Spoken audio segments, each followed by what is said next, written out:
enjoying our food. Hope we enjoyed all the speeches. I especially enjoyed speech number one, Mike.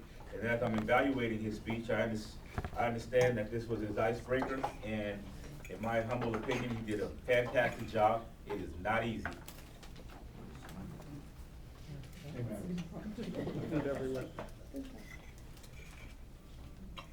Thank you.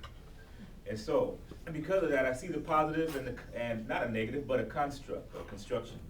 Therefore, the positive side of what Mike had done, he showed heartfelt compassion when he was speaking.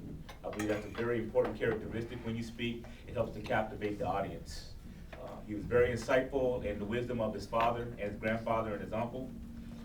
He did the speech with no notes, which is very difficult, especially on your icebreaker, which means that he was telling his own story, but he still took time to practice the speech.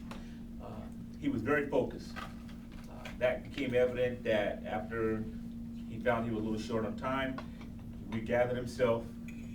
Also, he made an adjustment and continued to speak, which is another fantastic characteristic of a great speaker. So I believe, Mike, you're headed in the right direction for greatness in your speaking abilities. You're natural. You showed great demeanor, poise, and you showed a good willingness to be guided along, which helps a lot. Construction, how can we get better?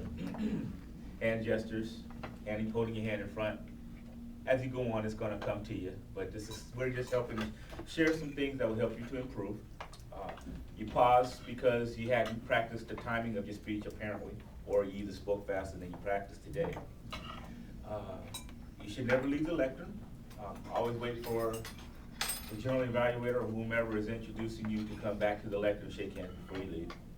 And the only other construction that I could suggest on this is that you just use a little more projection. Project your voice. You're genuinely soft-spoken, which is okay, but for everyone to hear you clearly, projection would be good.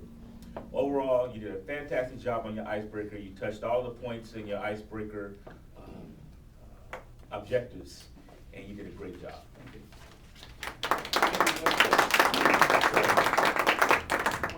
Oh my Lord. I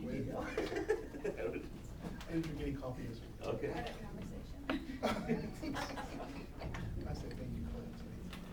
I would also like to introduce the next evaluator, who will be Diane Eisenhower.